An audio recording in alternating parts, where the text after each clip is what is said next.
So the rough plan for tonight, there we go. The disembodied hand will take us through. 6:30 to 7:15 p.m. Joe is going to take us through a wee PowerPoint, which is going to cover information from about the Volunteer Support Fund, which is the funding that we've received for volunteering. We actually also have another fund, Improving Access Fund, which we'll maybe talk about as well. And oh, hello, somebody new. Um, Also, it's going to include examples of what volunteers are already doing in Neuk, and we've got some of our lovely volunteers here tonight. So massive thank you to you. And also why volunteering matters for you as volunteers and also for the collective, and what kind of volunteering opportunities currently exist and how you can get involved with those. And then we're also going to hear from two of our volunteers, Emma Ainsley and John Phillips, about their experiences of volunteering in Orkney. We'll then have a wee break, and then we will go into breakout rooms potentially for small group discussions. I'll kind of we'll take the temperature a little bit at the time, see if you want to go into breakout rooms, if you want to stay together. And then 7:30 to 8, sorry, 8 to 8:30, we will come back together, have a chat and a wrap up. If we speed through all of this and people don't have massa to say we might finish early. But we've given ourselves a couple of hours just to make sure that everyone gets to have a chance to kind of chat and discuss and have your say. Um, Zoom housekeeping. If you get into trouble, let me know in the chat or raise your hand. Joe's going to be doing the presentation, but I'll be doing the Zoom tech. So I'll go off camera and be like typing away. And I'll also put links in the chat. If you would like closed captions, at the bottom of your screen, if you bring your mouse down to the bottom of your screen, a little black bar will pop up with a button that says CC for closed captions. Or you can click in the top right-hand corner where it says recording, otter.ai, click here to open live transcript. And that has a more accurate transcript, but it opens in a separate window. Um, okay, let me hand over to Joe and go off camera. Great. Hi, everyone. Thanks so much for being here tonight and yeah, for everyone who's interested in hearing more about volunteering. Um, so as per se, my name's Joe and I'm the new volunteer coordinator with Neuk, and I'll just start going through the presentation. So as Apura was saying, we've received some new funding from the Volunteer Support Fund for this to be possible. So we've received around £15,000 for over 2 years from the Volunteer Support Fund, and this fund helps us to strengthen the volunteering within Neuk. So it allows us to kind of better support the volunteers that are currently working with Neuk, and also to work with new volunteers. So it just to kind of summarize that, it also pays for my role as a volunteer coordinator of 10 hours a week. And we're supporting the existing volunteers, and then we're able to recruit 10 to 12 new volunteers and to just create clearer ways for members to be involved. So just talk about what volunteers are already doing within Nuke. So at the moment, volunteers are really playing an important role within the collective. We have 5 Nuke members volunteering within community roles, and then 5 board members, and that includes Sapora, whose board work is unpaid. The current community volunteers within the collective involve the facilitating the body doubling, which is the weekly body doubling group. I believe that 2 of the volunteers who run that sessions are here tonight, so thank you. Thanks so much for being here. We've got the online meetups for creatives with bipolar, and then the Nuke Orkney local meetups. And as Sapora said, Emma and John are able to be with us here tonight and are able to tell us more about volunteering in Orkney. So these kind of activities help build connections and communities within Neuk. So why volunteer with Neuk?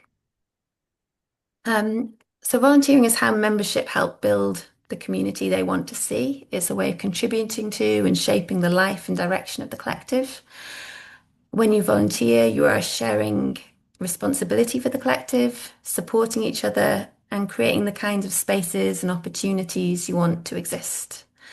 Fundamentally, we see volunteering as a way of taking ownership of the community. Alongside that, there are lots of individual benefits to volunteering. So, feeling part of a supportive community, building friendship, growing in confidence and trying new things, sharing skills and interests, and gaining new skills and experiences that can help support your creative career. We wanted to share these are some of the things that volunteers currently working with the collective have told us that they enjoy. So, just to read these ones out as well, it gives a sense of community and purpose. I love that I can volunteer from home. I feel useful and that I'm making good use of my time and energy. The sense of relief of being with fellow neurodivergent people, knowing that support from During the Wall staff is always there when needed. Seeing the benefit of the group is that the group's having on participants and being in a supportive, easy, and nourishing space.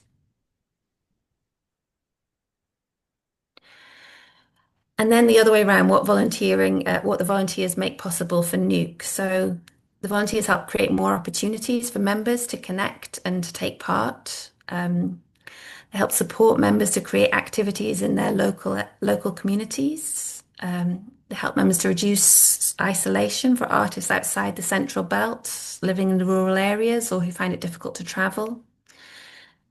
They help bring more member voices into how the collective group grows and develops, and build and look after resources that benefit the whole of the community. So how we will support volunteers. So like we said, we've received this new funding, which will allow us to really properly support volunteering within the collective. And this means we can put some structures in place to make volunteering more accessible and sustainable for members. So this could include things like, obviously, my role, being able to support volunteers more and kind of co-creating with yourselves a clear and accessible induction process. I'll just make sure that's on there. Oh, sorry. That's onto the next slide there. Sorry. A clear and accessible induction process. I've just gone over to the next slide. Sorry, one moment. Bring that one back over. Sorry, I had a slight technical issue, but I'll just carry on reading what from Press the last the slide and back then we'll arrow go. key. You should be able to get back to the previous slide. There we go. Oh, sorry. There's something come up in my, there we go.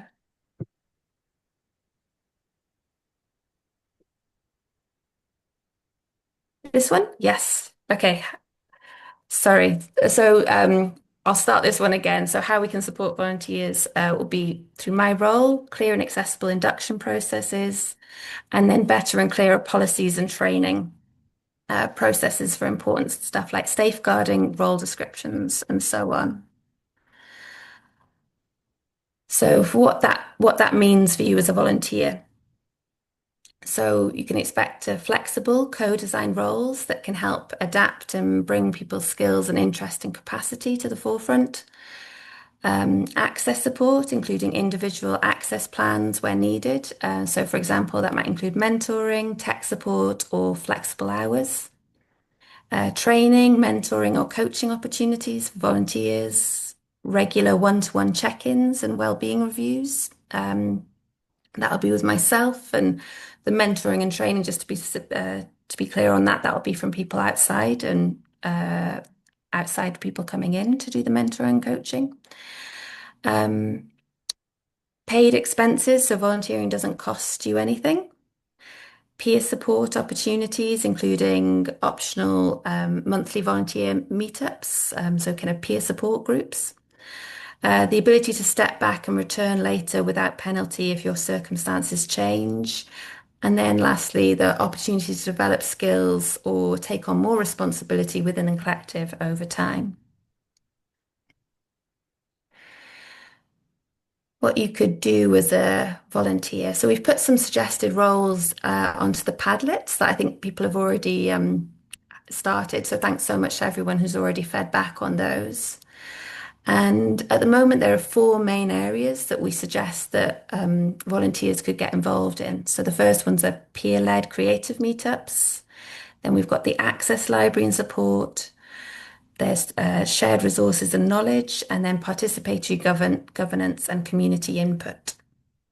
So we'll go into those in some more detail now. So the peer-led creative meetups could be online, so facilitating online meetups, or facilitating in-person meetups in your local area. And as we said, we'll hear more in a moment about that from John and Emma, about their experiences.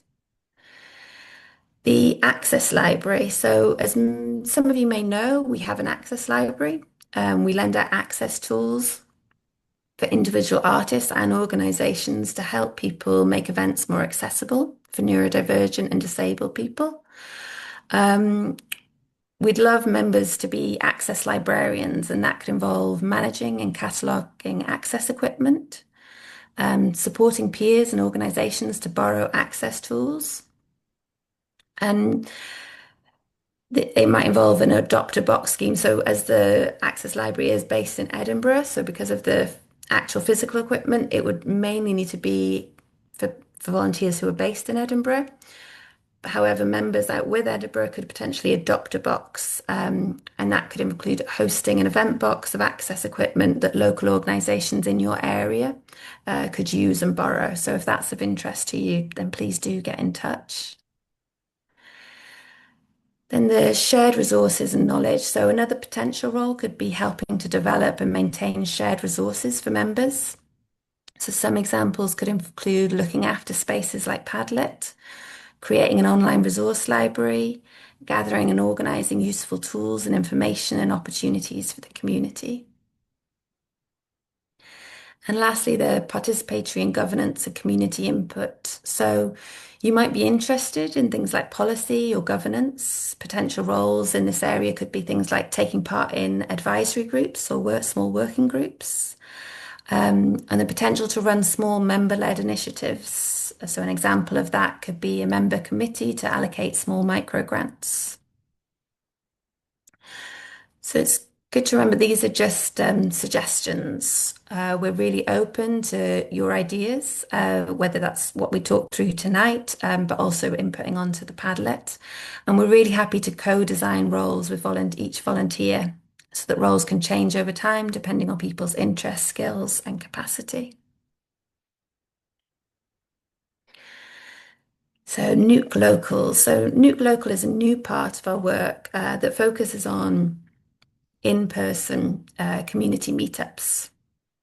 So these events are organised by volunteers in their own areas rather than the central staff team. And the aims of them is to make it easier for members to connect with neurodivergent artists that are closer to home.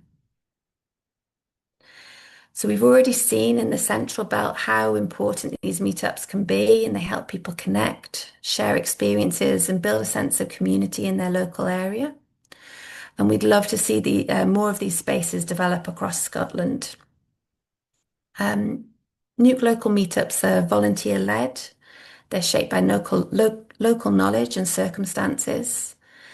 They're flexible, so they don't need to look the same everywhere. They're collective. They're a way of members to actively shape the life of Neuk. And they're supported by the staff team, so volunteers are never expected to do this alone. There's always the support of the staff team along the way. The idea of Neuk local meetups is that they are run by and for local communities. So as we've said earlier, Neuk is a collective and it only works if people take part and shape it. You know your local area best, which of the spaces feel safe, what events work, and how to reach people nearby. So it's where it's really important they're run by yourselves. We've developed a Neuk local handbook. I think the link for that will be coming up into the chat soon. And this is volunteers who'd like to organise meetups. It covers everything from planning events, facilitating safe and inclusive spaces, access, safeguarding, risk assessments, and more. And the staff team will be with you to support with all the admin side of things, and just with you for any sort of training, mentoring, and administrative support along the way. So now let's hear from our Nuke Orkney volunteers, Emma and John, who will share their experiences of organising local meetups. Zipporah is going to be putting a high contrast version of these slides with no image overlays in the slides. So anyone who'd prefer to see these slides without the images in a high contrast format, just click the link to follow along. But otherwise, I'll hand over to yourselves, Emma and John, if you'd like to unmute yourself, and I can move through the slides with you as you talk. There we go. Oh, okay. Hi.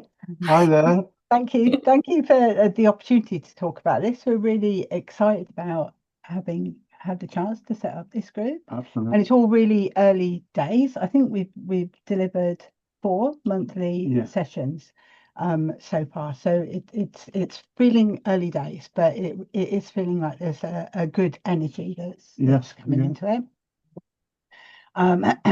Okay, good. So I'm Em Rainsley. I'm a visual artist. And I'm John Phillips. I'm a musician stroke artist. And we've been up in Orkney this time for, I don't know, About 4 years. 4 years. Yeah. 4 years this time. And we were up before as well. We had 7 years back along. So we kind of we know about Orkney, and we're kind of known in the community. So talking about why we did this. These are Orkney cows. They're so gorgeous. They're so friendly, the Orkney cows. They always come over to see you. And at this time of year, I'm really missing the cows because they get put away in the huge byres for the winter because the land can't sustain them all winter. So they have to go away and then they come back out again in the spring. Yeah, so no. I'm looking forward to seeing them all come back out again. Absolutely. So why did we do this? Why did we want to set up an Orkney Nuke local? It really came out of a project that we did that we delivered. It finished last summer, the project, and we've been working for about 18 months.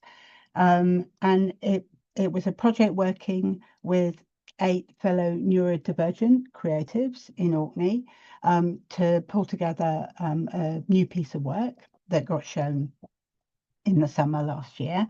And because we were working with these folk over a year, obviously we all kind of got to know each other. And also I think that we both started to realise how important it was when we were getting together and having these kind of spaces where, as neurodivergent creatives, we were able to come together and work together And support each other. and support each other and make the work together. So I guess that it made us realise that there was maybe a need for something to happen. So I'd been kicking around the idea myself anyway for a couple of years. I've been wondering whether really we should set something up ourselves. Like, should we set up a kick or a charity, or maybe we should set something up? But I really, really, really don't run towards the idea of having to set up a kick or a charity, and all of the admin and the policies and procedures and everything else that kind of goes with that. We've been Nuke members for a few years, and we got to thinking that actually maybe this is something that we could do We could with volunteer Neuk. for We could Neuk, volunteer with Neuk. yeah. And so spoke to Zipper about that. So this really works well for us, because the being a volunteer, it means that we can do the thing of getting together with people and delivering the sessions and kind of just setting the things up locally, but without all of that stuff about having to create an organization and run an organization. So yeah, so that's the kind of background for us, and kind of what motivated us to work with Neuk, Yeah. I think. And it's So great because Neuk completely supports us as well. We feel very supported. yeah, it does. It definitely feels like a supported thing, and it feels like we're part of this Yeah. big thing. Yeah. Yeah, so that's good. So next slide. Yeah. So yeah, so the process of setting up the group, we actually use, so the end of the project that we delivered last year, there was a 6-week show at the local art gallery, as an outcome of that project. So we kind of used that time while the show was on, to try and sort of reach out to people and ask if this having a local group might be something that people would be interested in. So that was quite helpful, actually, And we had being able to do that. lots of information from Neuk in the quiet room for people to access. Yeah, during the exhibition. Yeah. So we started to get people responding to us during that time. Local folk who were like, oh yeah, maybe that is something that I'd be interested in, and it certainly did seem to be something that there was some interest. So what we did was held an initial meeting, just as a kind of drop-in, really. I think it was like a 3-hour drop-in, Yeah. at the local art gallery, or where we had the exhibition, actually, and invited folk to come along, and we had, tea and coffee and snacks and lots of info about Neuk, and stuff to read, and lots of things to stim with, and stim toys and some instruments and stuff. So that was quite cool. And we had a whiteboard that we used to take notes and stuff, so that we could all remember what happened. And actually 5 folk came along. Interestingly, because we'd spoken to the people that we'd done the project with, and they were all like, yeah, we're up for this, we're up for this. But actually it was only one person from the project that came along, wasn't it? And it was 4 new people, which was actually really good. That it was for new people rather than the people that we'd already built the relationship with. And that the session went really well. Perk actually stayed for the whole 3 hours, and everyone was just like, yeah, and able to like connect with each other, and just having that kind of space, really. And they said they had friends who would be interested. Yeah. Yeah, so that gave us confidence that there was interest, and that we should go forward with it. And really it came, and during that meeting we were able to talk about what kind of form it should take, and what kind of things people might want to do when we met up. And also it was agreed that we would meet 1 month, or that we'd meet monthly, and that we'd meet 1 month in Stromness and 1 month in Kirkwall. So these are the 2 towns in Orkney, and as is often the way, that if you couldn't do it in one without everyone in the other place being really cross that it was happening over there. So it works really well having it 1 month here and 1 month there. Okay. So in terms of what's helped, I think it's really it's helped a lot having the support the local arts community. So it's really helped that the Peer Arts Centre is really up for this. Yeah, and the college. And the arts officer in the council. And so that's definitely helped. It's helped that we're Kent, so that we're just sort of known faces in the local community. it's really helped us to know that the Neuk staff are there to support us, and um, that yeah, just that feeling. Even if you're not constantly asking for support, there's just something about knowing that there is the staff there to support. And it's really helped being the two of us. Yeah. I think, so that it's not just one person who's having to hold the whole thing. Okay. So next slide.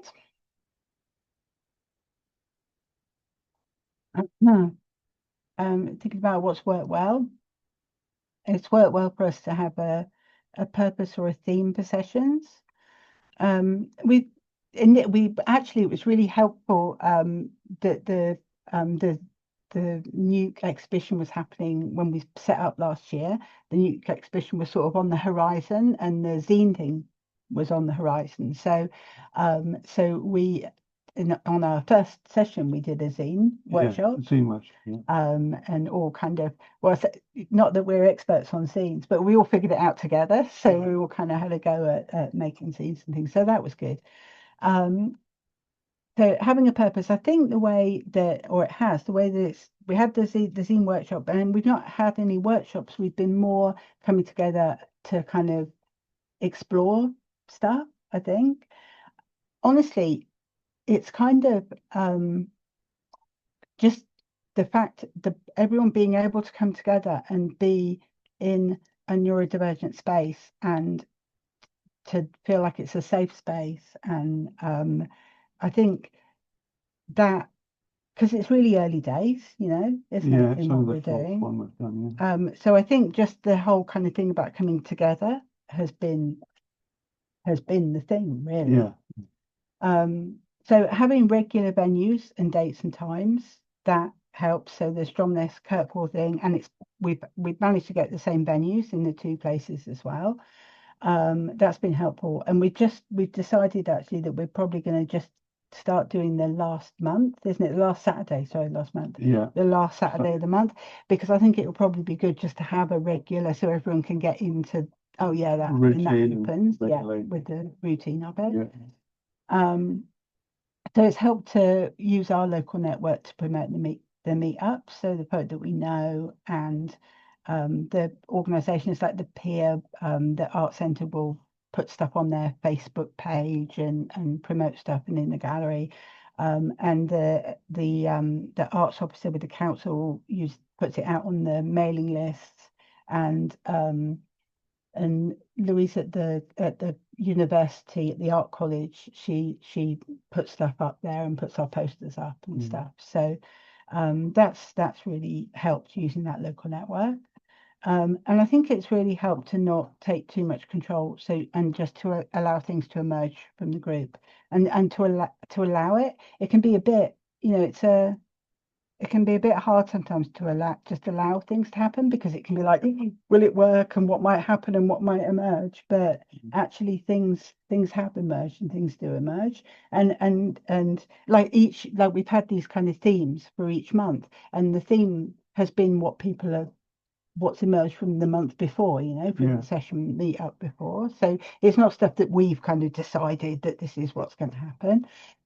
So that's worked well. And we make the space feel comfortable and safe, so people feel that they can say anything they want, but also it's absolutely fine to say nothing and just be there. Yeah, absolutely. Challenge wise, definitely overcoming the fear that no one will come. It's like oh no. As with the way that we work, we often work with other people when we're creating work and delivering projects. So we've had our fair share of drop-ins that hardly anyone or no one necessarily has come to. So it's always a bit, oh no. So that's a challenge, but people have come. Yeah, we just think positive, show up, and people do come along, which is lovely. So finding venues that are available and accessible. As I said, we have actually managed in the end to be able to use the same venues. In Stromness, the art centre is very kindly just gifting us a space every other month, so that's great, and that is an accessible space. In Kirkwall, it's been a little bit more difficult because there's so many community groups. There's so much stuff happening, which is absolutely fantastic, obviously. But it means that there's, the rooms are all full. It's like, oh no, you phone up and they're like, oh no, the Strathspey and Fiddle Society has got all the rooms this month. Like, oh no. But actually, we have managed to do the Kirkwall one each month, and I think that probably what we might do is just book them rather than just each month. We might book them for like the next 6 months or something, so that we can keep on top of that. Learning to take breaks when needed, and that actually helped. That's the thing about being the two of us that really helps as well. I think if you were on your own, then it would feel like that was you for your 3 hours, and you mustn't kind of disappear. And we'll make it quite clear that anyone can leave at any time. Absolutely. But also between the two of us, it just take the pressure off. You don't go out for a break and feel like you have to rush back. It's two people does seem to be quite a good model. Yeah. Next slide. So just feedback. So the people who are coming along are telling us that they're just really pleased to have this regular opportunity to meet. That it's really good to have a mixed group with different practices and career stages. So we've got quite a mixed group of people. We've got some folk who are still at college, and established artists, and folk who aren't professional artists, people who are emerging and really at the beginning of their career. So it's a really, really good mix of people. And focusing that it feels like a safe and open space, which is really good.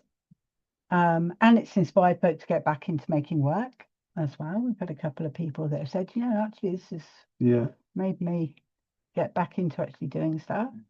And the feedback we're getting from the wider local arts community, and that they're saying that the group is really important, then I think that's really important feedback as well. Yeah, that's us. It's great.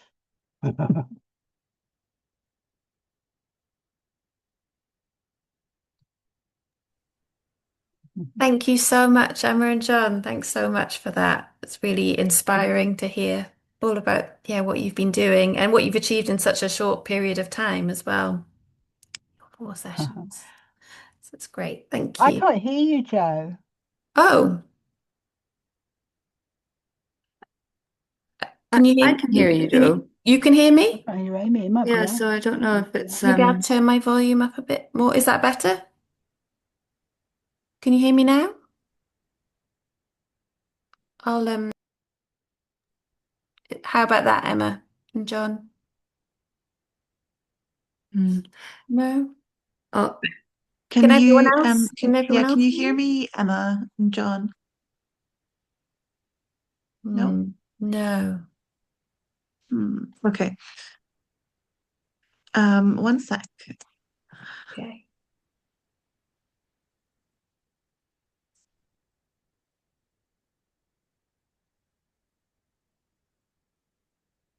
We'll just have oh, sorry. Just usually these sort of sound problems in Zoom can be solved by leaving and coming back. Maybe we could pop that in the chat to I have. Oh, great, perfect. So what maybe I'll carry on with the next slide if that's all right with everyone. And hopefully Emma and John will join in. But so just to say at this stage, we think that initially we have capacity to support an additional 3 in-person Neuk local groups, and then potential for 1 more online. And on a practical note, as Emma and John said, having 2 volunteers is really important. So I think at Neuk Local, they say having at least 2 facilitators ideally three, so that no one is no one's lone working, and that helps keep everyone safe. And then also, as Emma and John were discussing, it allows everyone to have breaks as well and to keep it more sustainable for everyone. So I'll move on to the next slide now. So what the new application process will look like. So as part of this new funding, we've been reviewing and improving our application and induction process, and the questions that are on the two Padlets are part of that. So your suggestions will help us improve how people join and get started as volunteers. And we're aiming to have the new application and onboarding process in place by Thursday, the 23rd of April. The process will be simple and supportive. It's going to include a short online application form, which will also be available as a video and a video form. And the form can be filled in yourself or with the support from myself. So you'll be able to kind of email, and we could arrange to go through the form on a Zoom or phone call if that's something that's needed. Signing up as a volunteer will mean agreeing to the volunteer code of conduct and a simple safeguarding policy. After that, there'll be a short meeting with myself, either on Zoom or phone call, and this is to talk about what kind of volunteering interests you and to shape your role so that it suits your skills and interest and capacity. We can discuss any access needs, and then we can arrange to begin an induction process. For some roles, volunteers may need to complete a PVG check and additional safeguarding training. So having your say. So tonight, in these discussion groups that we'll have shortly, we'd love to hear your thoughts about volunteering with Neuk. And in particular, like what interests you particularly about volunteering with Neuk? What might make volunteering difficult? So what could the barriers be? Your ideas of how volunteering could be more flexible and accessible and positive. How you feel about some of the suggested volunteer roles that are in the Padlets, and then any other thoughts that you might have about volunteering. After tonight, you can continue to leave your thoughts in the Padlet, and we're going to leave it open until Monday, the 30th of March. Okay. Next slide. So thanks so much for listening. That's the end of the kind of formal presentation part of tonight. So the idea now is we'll take a short break of around I think 15 minutes, and then when we come back, we'll be able to have some discussion time. Support will check in whether we do that as a whole group or whether we do that in smaller groups. So does everyone feel ready for a short break now? People can just turn their cameras off and mics off. It's nearly 1:15, so if we aim to come back should we just aim to come back at 7:30? Does that suit everyone? Sephora, is that okay? Or yeah, perfect. So we'll aim to come back at 7:30. So, and I think Emma and John maybe have joined us back now. So welcome back, and yeah, we're just going to have a short break for anyone who's just joined, and we'll be coming back at 7:30. Thank you.